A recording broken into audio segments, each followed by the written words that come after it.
শীতকাল মানেই পিকনিক। আজকে সকাল সকাল রেডি হয়ে নিয়েছি পিকনিকে যাব বলে। ঠান্ডাটাও প্রচন্ড পড়েছে, দেরি না করে ঝটপট বেরিয়ে পড়ি চলো। কাল রাত থেকেই রুহি সোনা এতটা বেশি এক্সাইটেড ছিল, সে তো রাতে ঠিক করে ঘুমাতেই পারেনি। কিন্তু এই সানগ্লাসটা বড় ডিস্টার্ব করছে, খালি রুহির চোখ থেকে পড়েই যাচ্ছিল। তবে রুহি আজকে এই সানগ্লাসটা কিছুতেই খোলেনি, আর মাঠে পৌঁছেই খেলা শুরু করে দিয়েছে। ঘুম থেকে ওঠার পরই এরকম খোলা আকাশ, রুহি তো আর কিছুতেই কোলে থাকবে না। তবে ভাত খাওয়ার সময়ও হয়ে গেছিল, তাই ফার্স্টে আমি রুহিকেই খাইয়ে দিলাম। এদিকে আমাদের পিকনিকের রান্না বান্নাও কিন্তু শুরু হয়ে গেছে, সবাই মিলে বেশ আনন্দ হচ্ছিল।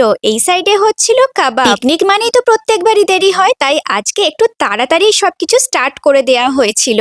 সবাই মিলে আনন্দ করতে করতে কাজ করা হচ্ছিল। এইদিকে দেখো চিকেনও বসে গেছে। তবে পিকনিকে গেছি আর কোনো রকম কোনো গন্ডগোলই নেই, এইরকম পারফেক্ট পিকনিক তো আজ পর্যন্ত কোথাও হয়নি। এবার তোমরা গেস করো তো দেখি গন্ডগোলটা হয়েছিল কোথায়। তাও কিন্তু ছোটখাটো গন্ডগোল নয়, বেশ বড় সড়ো গন্ডগোল।